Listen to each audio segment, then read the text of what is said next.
Montreal, 1849. In the Canadian House of Parliament, Solicitor General William Hume Blake held the floor in a debate that was to have a profound effect on the course of responsible government in Canada. Let me remind you, gentlemen, that it is 10 years since the events of those days took place. The rebellion of 1837 lay more than a decade in the past, but it was not forgotten. Now, the newly elected Baldwin LaFontaine government proposed a bill to compensate persons who had suffered property losses in the rebellion. I shall not tolerate any further demonstrations from the gallery. If they recur, I shall have the gallery cleared. Order! Gentlemen, please! Order, please! The honorable member may continue. Thank you, Mr. Speaker. Gentlemen, as Solicitor General for the government, I submit that after an act of amnesty, it will be disrespectful to Her Majesty and an outrage on a man seeking compensation. The idea of a bill that might compensate rebels or sympathizers roused Sir Allan MacNab and his opposition party to a fury. Let us not reward treason. Order, please. I have heard a great deal of talk here today about loyalty and treason. Gentlemen, I am not here to learn lessons of loyalty from the honorable gentleman opposite. Loyalty to the Queen is the strongest and dearest feeling of my heart.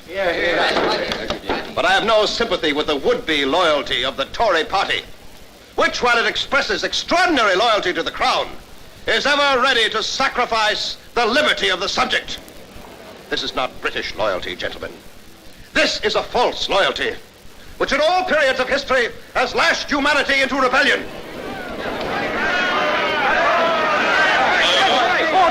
Order! Yes, rebellion. The expression rebel has been applied by the gallant knight opposite to some members on this side of the House. But I tell the gentlemen on the other side that their public conduct has proved that they are the rebels to their constitution and country. Does the honourable member apply the word rebel to me? Mr. Speaker, I believe I still have the floor. Does the honourable member apply the word rebel to me? I do not deny it. Then I must tell him that what he asserts is a foul lie. Mr. Speaker, I demand that the honourable member be made to retract his statement. Mr. Solicitor General, these are harsh words from one member of this House to another. Will you retract your statement, sir?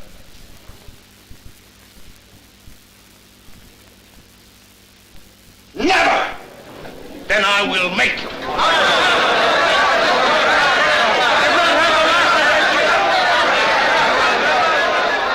And so the Rebellion Losses Bill was passed, amid scenes of disorder seldom witnessed in a Canadian Parliament. Despite the noisy demonstration. But the bill, although passed, was not yet law. For Sir Allan MacNab and the ultra-Tory opposition, there still remained one possibility. One man who could turn the ashes of their defeat to victory. His name, James Bruce, Earl of Elgin, Governor General of Canada.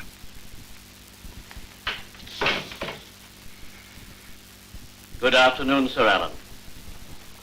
Good day, Your Excellency. I believe you know these gentlemen. Of course, Mr. Cayley. Mr. Cameron. Sit down, won't you, gentlemen? Thank you. Well, now, what can I do for you? We are here, sir, in regard to that unfortunate piece of legislation that was passed in the House recently. I take it you refer to the Rebellion Losses Bill. Your Excellency, I am a direct man, as I believe you know. It is my conviction that the passing of this bill was a tragic blunder. We have come here to ask you to exercise your prerogative as governor, to refuse to sign this bill, and to refer it to the British government. I see. You are irreconcilably opposed to it. I am. And yet, Sir Allan, this bill is not very different from the Rebellion Losses Bill passed earlier in Upper Canada. Surely, sir, you do not regard the citizens of Upper and Lower Canada as equal in loyalty. Are we to be taxed in Upper Canada to pay rebels for their treason in Lower Canada?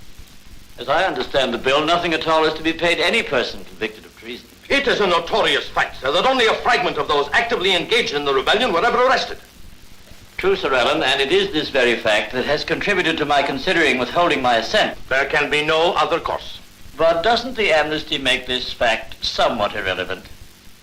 Surely if this country is to survive, we cannot be picking at old wounds forever. I am sorry, sir. The feelings of disgust that I and others of my persuasion have for rebels cannot be legislated out of existence. Gentlemen, I appreciate your feelings. But this bill is the first serious legislation of a government responsible to the will of the people. It was passed, I should remind you, by an English majority, not a French one. As governor, I have the power to refuse my assent. But I must emphasize to you that so long as a governor makes active use of this power, self-government will not be a reality. How can I repudiate the judgment of the elected representatives? Theory is an ideal, sir. Is it your intention to sign this bill? Sir Allen, as you have said, you are a direct man. I shall endeavor to be no less direct. I have not yet decided whether I will sign this bill or not. There are many factors to be considered. But when I do decide, it will be in response to the dictates of my own conscience. I do not deal in threats, sir. But I feel it only fair to warn you that there are large segments of the populace that will react in anger, if not in violence, to the signing of this bill. For these events, I can take no responsibility. We understand each other perfectly, Sir Allen. I confess I do not understand you, sir. I do not understand how the representative of the crown can fail to distinguish between the rebels and the loyal subjects of Her Majesty. I do not understand how you can contemplate the signing of this foul bill, sir. Good day, sir. Good day, gentlemen.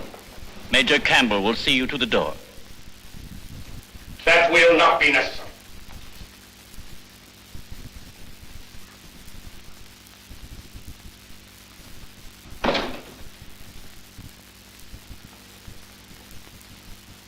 Well, Tom, out with it. I can see by your face you're brimming with disapproval. Well, sir, was that wise? Baiting McNabb? He's a dangerous man, sir. And you've made an enemy of him. We'll see, Tom. We'll see. There now. Isn't that better? I suppose I do feel a little better, Maddox. I'm sure it's boredom that's making me ill.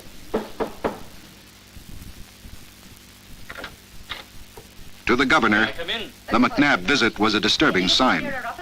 And in this month of April 1849, Lord Elgin had yet another concern. His wife, Lady Mary, was awaiting the birth of her first child. I'm sorry to spend so little time with you, Mary, but I'm uncommonly busy these days. James, there's something the matter. Of course not. Why should there be? There is something the matter. You know you can never hide your feelings from me. Well, as a matter of fact, I've just had a visit from Sir Allen McNabb. McNabb? That horrid man. What did he want here? I believe he came here to try to frighten me. James. Mary, I'm afraid you'll have to know sooner or later. There's going to be trouble over the rebellion losses bill. I see. Why have you kept this to yourself? You know how much it means to me. At times one would have thought you'd introduced it. Your private bill. You're teasing, James. Only to stop your worrying, my dear. Believe me, time will vindicate your father's name. I do believe, James. Except... Oh, I know you think it's silly, but you're so like him. Like him? I knew his hopes and plans for this colony, his ideals. And I saw him betrayed, his career wrecked by political enemies. All because he wanted to be just and humane. Oh, he was right. That didn't save him. Rebels should be hanged, they said. Governor Durham's leniency exceeds his authority. So he was recalled to die at 48, a ruined man.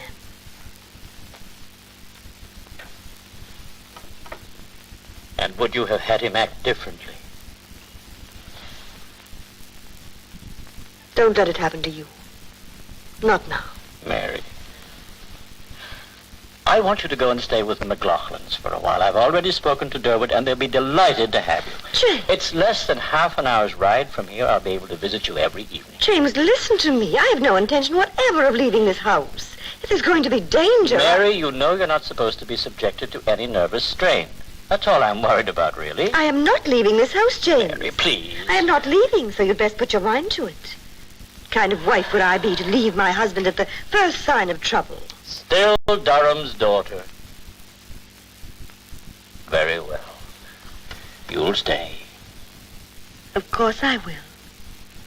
There was never any question of it. No.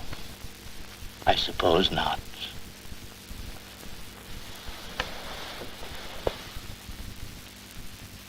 That a majority in the House should pass this bill was merely stupid.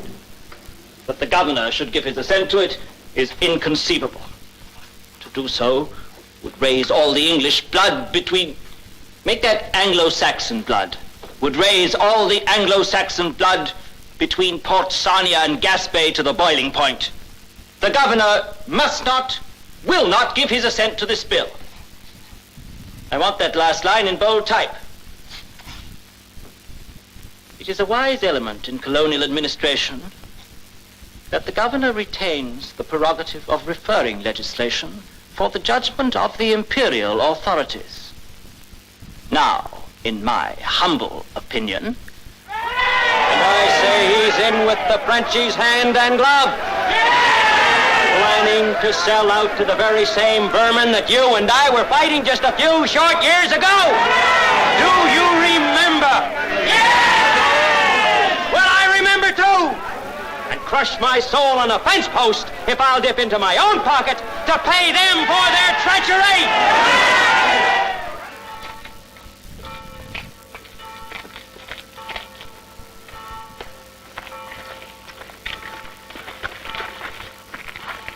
Would you mind stepping out of my path, monsieur? Yes, I'd mind, Mr. High and Frenchy.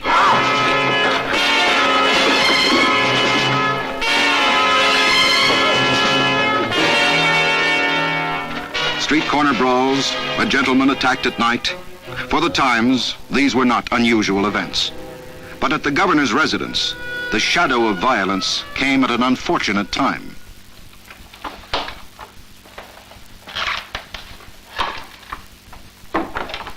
Well, Doctor, no cause to be upset, Your Excellency. She's exhausted, but I believe she will be all right. May I go in? Of course, but don't stay too long. One moment, sir. You should know this. Lady Elgin's condition is entering a crucial phase. It's more important than ever now that nothing happens to upset her. Nothing, do you understand? Yes, of course, Doctor. Major. Yes, sir. If Monsieur Lafontaine comes before I am down, would you see that he is comfortable? And tell him I won't keep him long. Right, sir.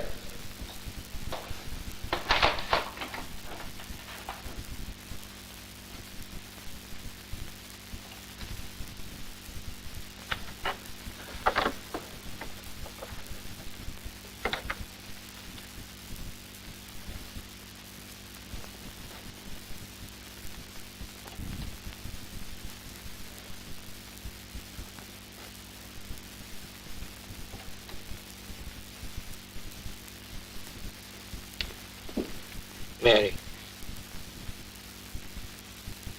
James. Well, you had us all quite alarmed, imposter.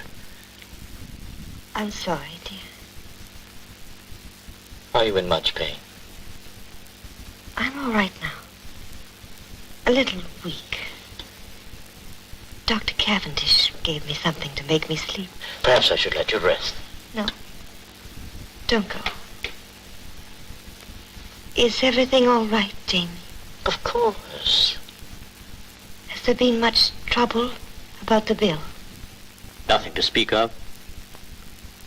I understand they've been circulating drawings of me in the streets. I'd have brought you one, but they say the likeness is very poor. James. James, why are you always trying to shield me? Mary, believe me. You mustn't worry about me, Jamie. I'll be all right. You see. And the baby, too. have a lot more to me than either you or the doctor give me credit for. Mary, I'm going to resign. Why should I risk your life for a lot of ungrateful who don't even want to be helped? I mean it. Let them have any kind of government they want. That and cloak, sir. And I can assure you that Mr. Baldwin shares my opinion in this. There may even be large-scale mob demonstrations. Surely the Tories won't resort to open violence, sir. Major Campbell, the opposition is a party of desperate men. I'm not prepared to guess what they might or might not do. Monsieur Lafontaine, je regrette de vous avoir fait attendre si longtemps. Je vous en prie, Excellence. And Lady Elgin, I hope she's better, sir. Much thank you. But you must be cold, sir. Major Campbell, would you ask Evans to bring in a little brandy? Yes, sir. And what is the news from the city? Not good, sir. Rumors, tension, no actual outbreak yet, but...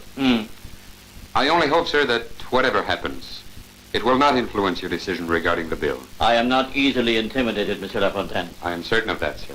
But you will understand my anxiety. And Mr. Baldwin's. It is not just a question of rebellion losses.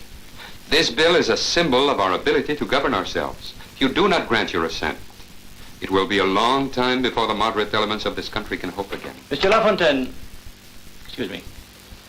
Thank you, Evans. That will be all.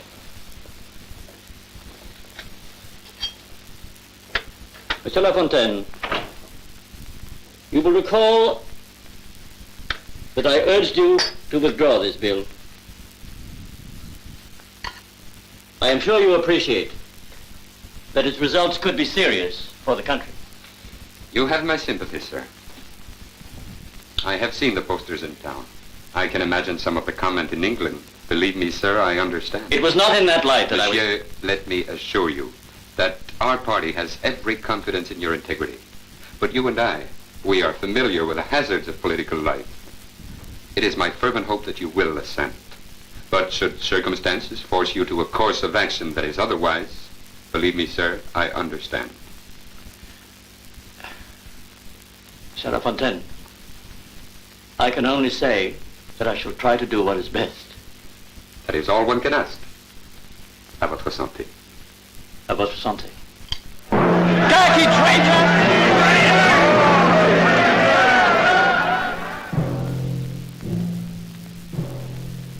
From England came reassurance that the governor's actions were approved and his resignation was not desired. Full, responsible government should be brought about, and Parliament should express the voice of the people. But what was the voice of the people? I do not understand how you can contemplate the signing of this foul bill, sir. Lady Elgin's condition is entering a crucial phase. Let us not reward treason. Traitor! Traitor! It will be a long time before we can hope again. Don't let it happen to you. Not now. Let us not reward treason. The signing of this foul bill. It will be a long time before... Don't let it happen to you. Traitor! Traitor! Major Campbell? Major Campbell, get the carriage. We're leaving immediately. Yes, sir. An act to provide for the building of a bridge crossing the St. Pierre River between the villages of Notre Dame and Terrebonne. On April 25th, 1849, 26 bills passed by Parliament were presented for the governor's assent. To amend the tariff imposed on woolen and linen goods imported into Canada. Unknown to the opposition party, hidden among them was the Rebellion Losses Bill. An act to provide indemnification for parties in Lower Canada whose property was destroyed during the rebellion in the years 1837 and 1838.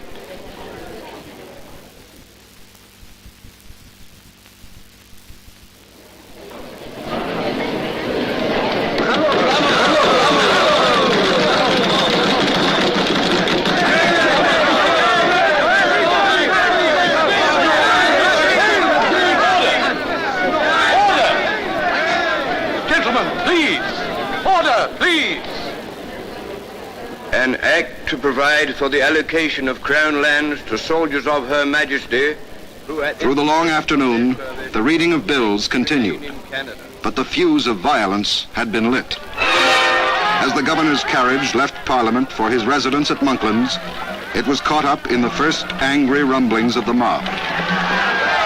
Shall I go faster, sir? You are doing very well, Thomas. Carry on as you are.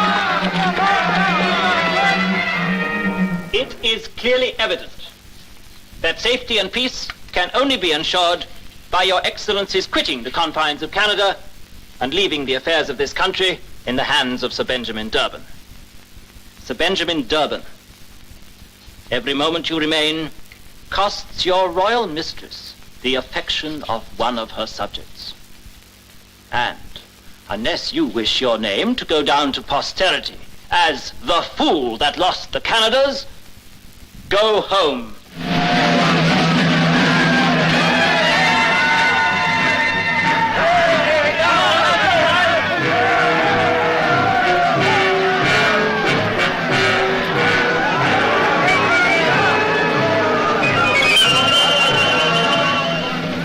On April 25th, 1849, this too was the voice of the people. Before the day ended, the House of Parliament was a mass of flames.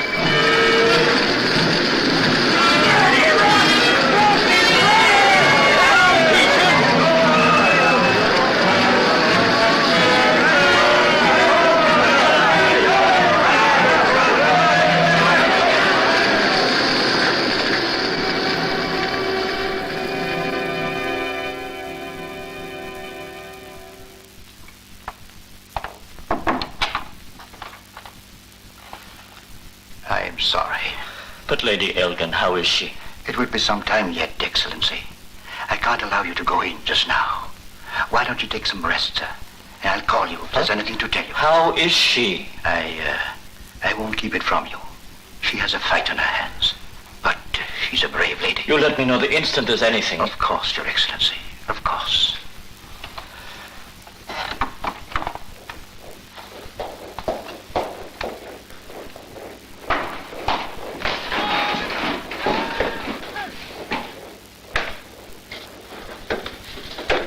What's this? Captain Griffiths, 71st Foot reporting, sir. Yeah? Sir, I've been sent here by Colonel Archer to guard your residence. My platoon is dispersed. Major Campbell... Guard my residence. Sir, they've burned the House of Parliament. The people are rioting, out of control. They may be coming here. I see. Sir, I took delivery... Yes, all right. You did the right thing, Tom. Captain, your men are not to shoot unless personally attacked. I want no bloodshed over this. Very good, sir. Lady Elgin, sir? You'll just have to wait. I'll check the soldiers and see they keep as quiet as they can.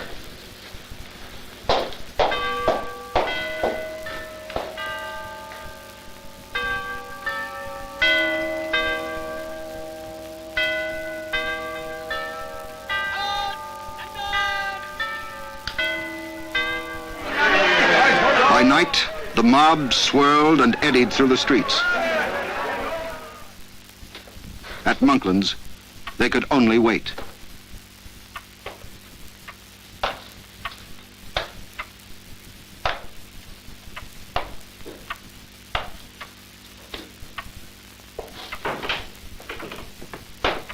Sir, they've turned back. They? The mob, sir. I don't think they'll venture from the city again tonight. Monklands is safe, sir. Tom, look after things till I get back. Sir. Oh, sir, you have a son. Lady Elgin, how is she? Oh, she's well, sir, doing excellently. The doctor says you may go up now.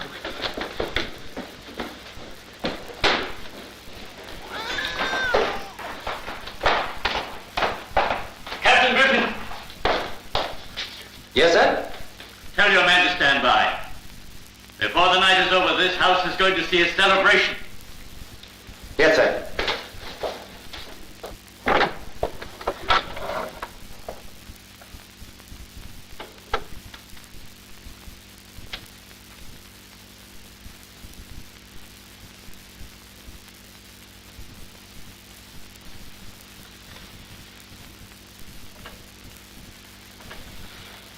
Doctor. Everything's going to be all right.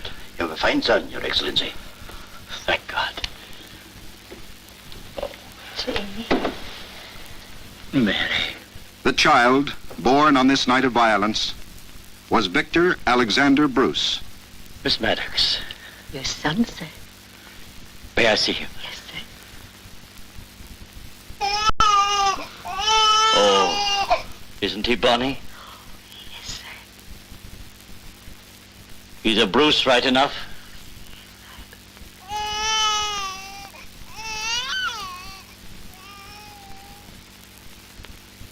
Jamie.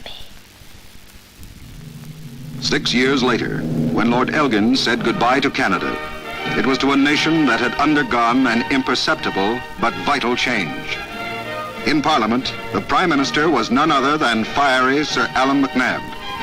And in the MacNab cabinet sat some of the very men Sir Allan had attacked as rebels in the stormy days of 1849. Responsible government had become a reality.